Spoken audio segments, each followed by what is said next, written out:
Good morning students. Today we learn about the structural organization in animals. In this chapter first we learn about the animal tissues. These animal tissues are divided into four types: epithelium tissue,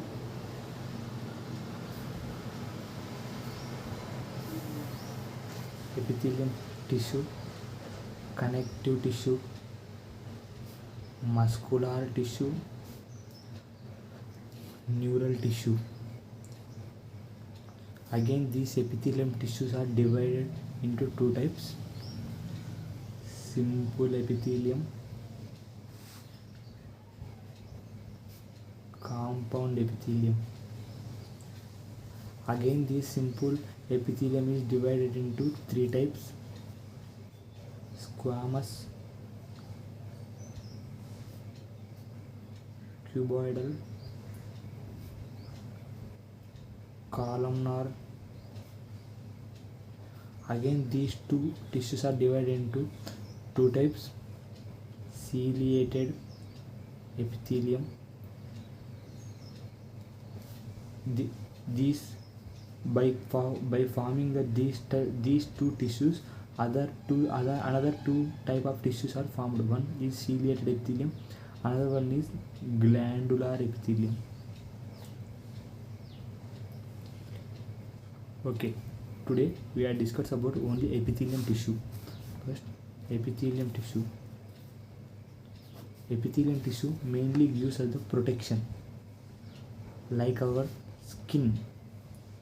The epithelial tissue is divided into two types on the basis of number of cells or cell layers. One is simple, where only one layer of cells present. Another one is compound, where two or more than two layer of cells are present. Now we see about the simple epithelium.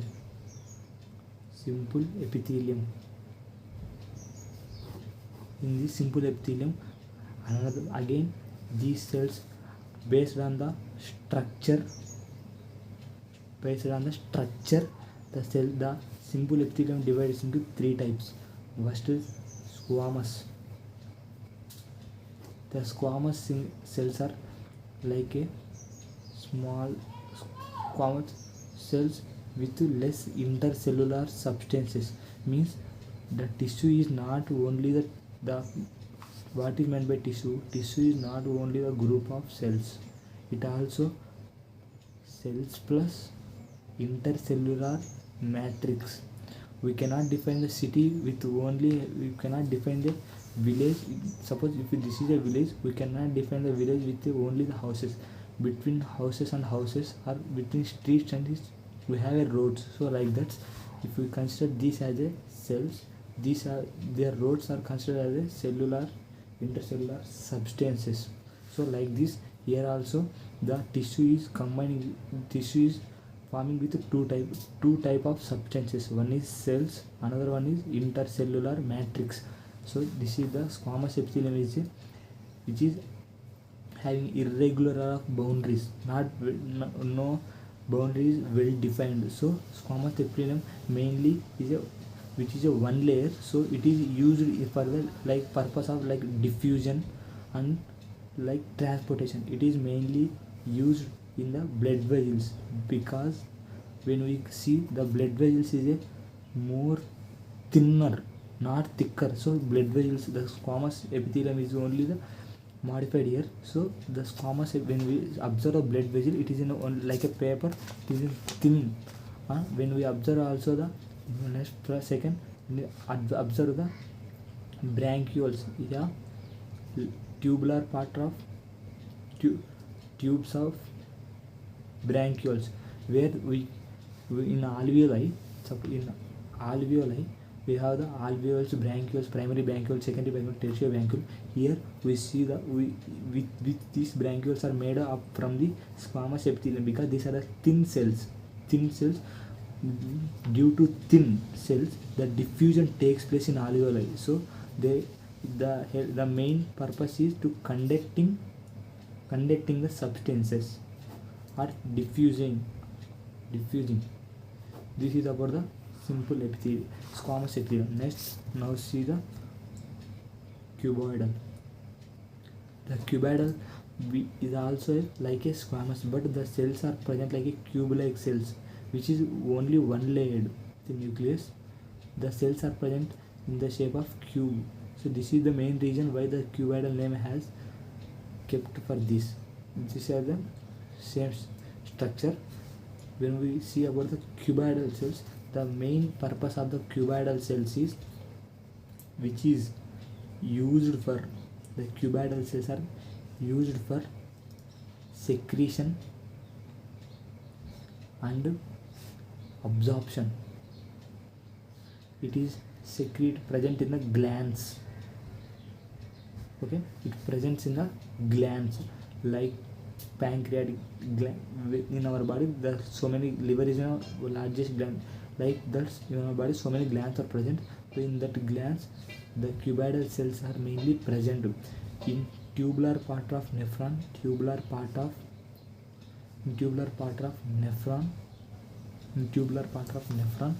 PCT and DCT. In nephron, this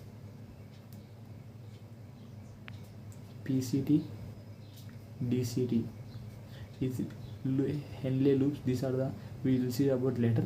So the PCT, here PCT present. The PCT and DCT is mainly made up of cuboidal epithelium. So cuboidal epithelium used for the secretion and absorption, which is used for in glands. We use for secreting some something or substance. In absorption, in PCT or DCT, we use for absorb the water, minerals or electrolytes in nephron. This is about the cuboidal.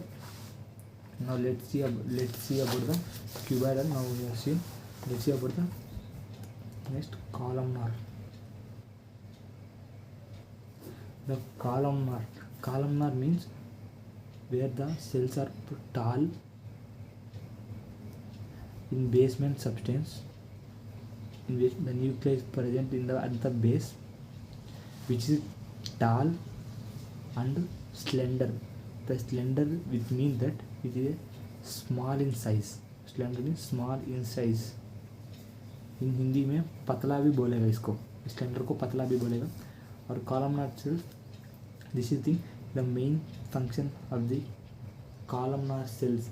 We have seen about the columnar cells here in this columnar epithelium, where in our the columnar epithelium mostly present in our intestine region, like either where in stomach, small intestine, or in our alimentary canal. In alimentary canal, most of, and in microvilli also present. Microvilli also present in small intestine. These microvilli is made up of columnar cells. Mainly the columnar cells are present only in the alimentary canal. Into alimentary canal, not present in pharynx, larynx. It only mainly present in the stomach, small intestine and large intestine in some parts, where ileum, colon, rectum.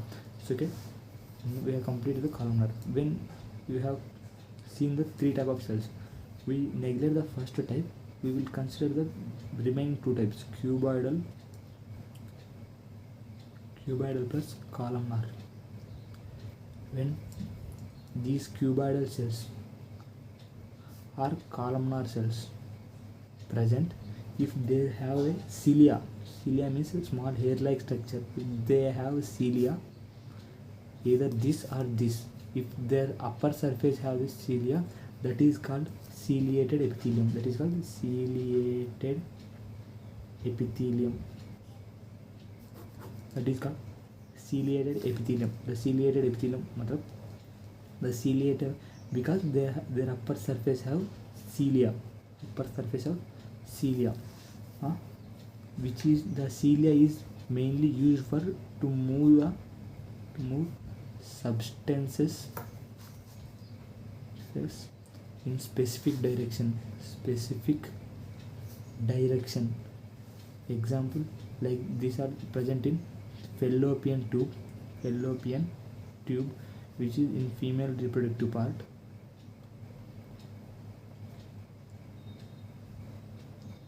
This is called a fallopian tube.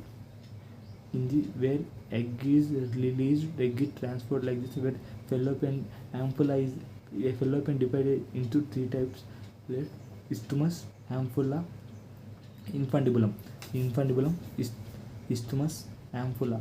So this is the fimbriae. So the egg release from is moving in a specific direction. So the ciliated epithelium is used for the particles moving in a specific direction. So this is the here fallopian tube. And next, in fallopian tube and bronchioles, in trachea, when we breathe in the oxygen, it moves in the lower direction, which is there the cilia is present, which used to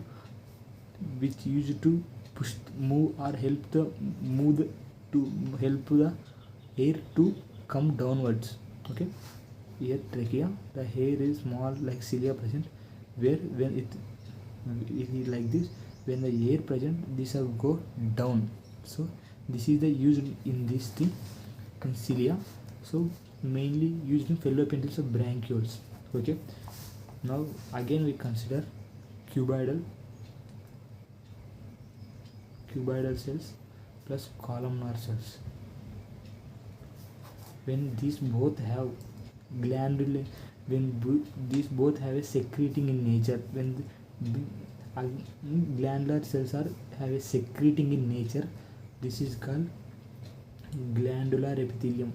Means if the glandular cells are used to secrete something or substance which are modified, there is glandular epithelium like this. Only normally the cuboidal cells we present at the used for absorption and secretion, but if they modified and used as a to secrete or gland something, to store or gland something, this is called glandular epithelium. Like that columnar also, the glandular epithelium is divided into two types based on unicellular or multicellular cell body, based on cell body types, unicellular or multicellular. In unicellular, for example, mucus cells, which are present in small intestine, are goblet cells. Here we use salivary glands, because glandular substance on the basis of pore of secretions. Means we have here a word called exocrine plus endocrine. Exocrine and endocrine. Endocrine means if you secrete the example earwax, oil, mucus,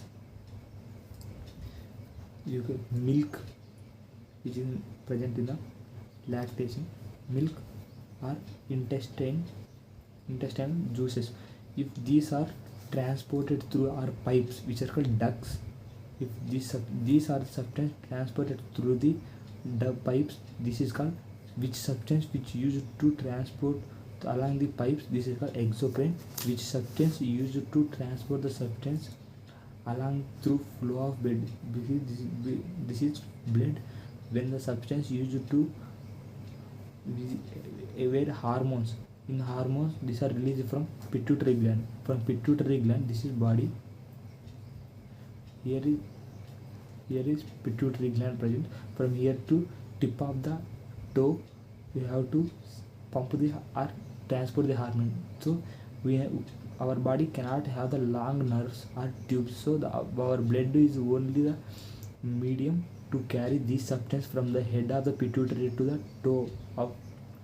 This is the main used in endocrine or exocrine. This is the two types of glandular cells, and the first glandular cells are again divided into two types: unicellular and multicellular, based on secretion yeah, unicellular or body polarity. Second one is exocrine, endocrine, based on the ducts or tubes or mode of pore of secretion. So again, so in epithelium, two types, simple, cuboidal. We completed all the simple, which is 5 types, means actually that is 3 types, but again divided into 2 types. Now we can see the compound epithelium. The compound epithelium is only made up of 2 or more layer of cells. Compound epithelium made up of 2 or more layer of cells. Okay, the compound epithelium is also like is in our skin. In our skin, this is the skin. So like this only the compound epithelium will help us to protect from either this is our skin, this is our blood, there is either which surface is the outside environment or inside blood flow. Okay, compound epithelium. The compound epithelium, they are also divided, but this is not given in your textbook, but they are divided into stratified, keratinized, stratified, yeah, urothelium, stratified, the transitional. This is not important. The compound epithelium, like here, the mode of secretion are 3 types. Okay, now we can see now where the compound epithelium has over. Now we can see the here about gap junctions. Gap junctions are normally 3 types, because when the cell have like this is the, if this is the tissue, cells are present which is not closely packed, because in between the cells and cells we have some gaps. So which is gap, cell junctions or gap junctions, we will tell. So gap cell junctions or gap junctions, between the cells and cells we have to some junctions are present, which are 3 types. There are 3 types. One gap junction,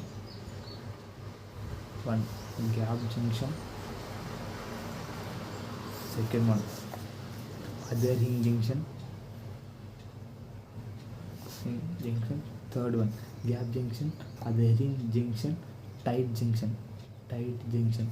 When we see this diagram, suppose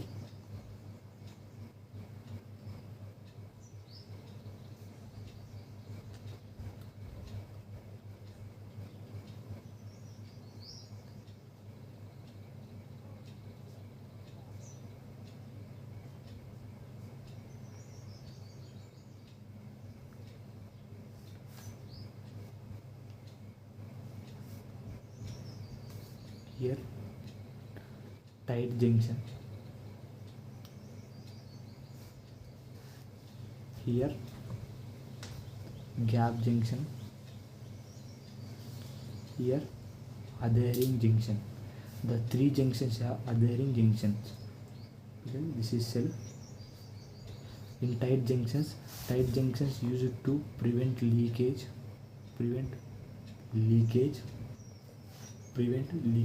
In adhering junctions we perform a cementing substance, because which is used to hold the neighboring cells.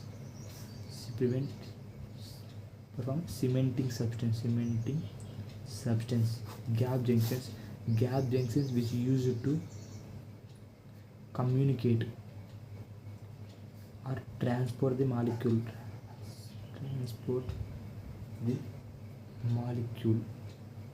Or exchange of ions. These are the things take place in epithelium. Okay, these are about the epithelium tissue. Okay, we will next video we will cover the connective tissue and muscular tissue and neural tissue. Thank you.